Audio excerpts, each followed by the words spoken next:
Bonjour à tous, bienvenue dans votre journal. Voici les titres. Quel sera le rôle des États-Unis pour garantir la sécurité de l'Ukraine en cas d'accord de paix avec la Russie? Donald Trump exclut l'envoi de troupes au sol mais se dit prêt à apporter un soutien aérien. Explication avec notre correspondante à New York, Elisabeth Guedel. Quel est l'état de la menace terroriste dans le monde? Quelles sont les zones les plus touchées? Comment faire pour lutter contre cette menace qui a évolué et prend désormais de nouvelles formes? On en parle à la fin de ce journal avec Pierre Conesa, ancien haut fonctionnaire au ministère français de la Défense.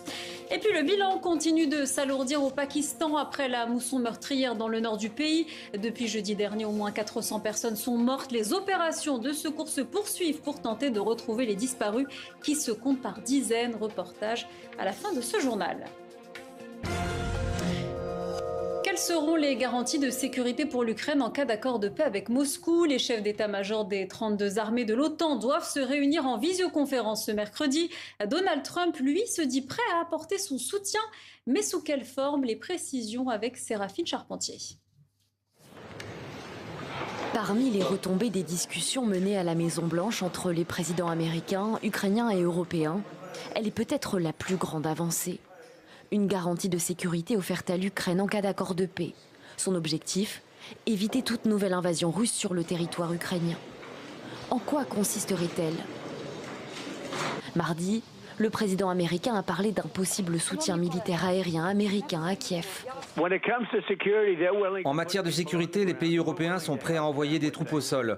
Nous sommes prêts à les aider pour certaines choses. Nous parlons d'une aide probablement par voie aérienne, parce que personne n'a ce que nous avons. Si un accord est trouvé, il y aura une certaine forme de sécurité, mais ce ne sera pas l'OTAN. Surveillance et sécurisation de l'espace aérien, dispositifs anti-drones, partage de renseignements, le potentiel engagement américain reste encore à clarifier.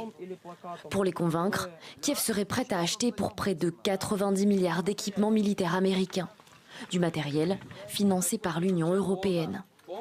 Au sol, pas de troupes américaines, mais celles des alliés européens, rassemblées en une force de réassurance. Elle pourrait comporter quelques milliers de soldats, parmi lesquels une petite centaine de Français et de Britanniques dans un premier temps, selon Emmanuel Macron. Pour l'Ukraine, une autre garantie de sécurité reste sur la table, celle d'une protection du type article 5, similaire à l'OTAN, qui assure une assistance mutuelle entre les alliés. Mais ce dispositif ne se ferait qu'en dehors de l'Alliance Atlantique. Du côté russe, on prévient, tout règlement de paix devra garantir la sécurité de la Russie. Sans respecter les intérêts de sécurité de la Russie, sans respecter pleinement